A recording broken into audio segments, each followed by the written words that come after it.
Бүгін мен сіздерге құймаққа арналған қамырды кесексіз жасауды үйретемін.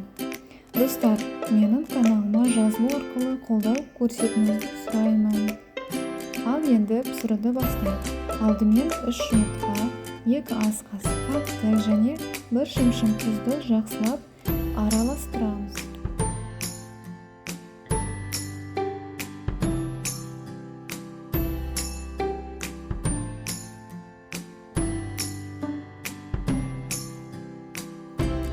Енді осы қоспаға 100 грамм сүт қосып, ары қарай сүзген ұнды біртіндеп қосатын боламыз.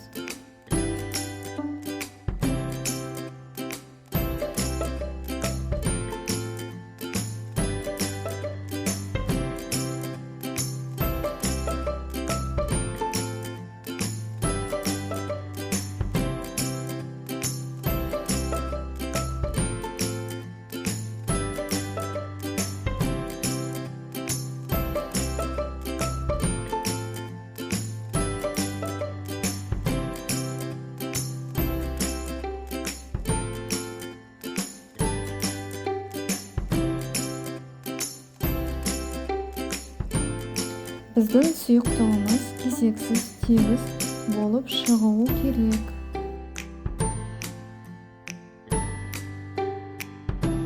Енді стакандағы қалған сүтті қосамыз.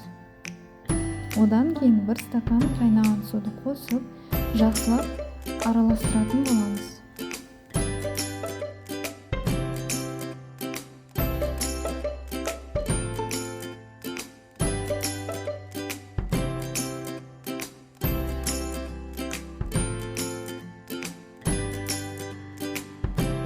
Біздің консистенциямыз қою қаймақ сияқты шығуы керек.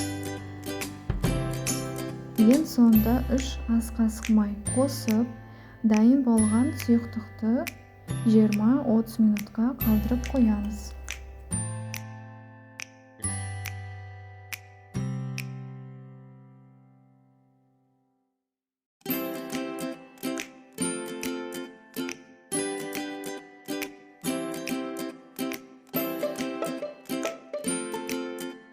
Табаны орта отқа қатты қыздырып, ожаумен шетінен күйіп пісіре беруге болады.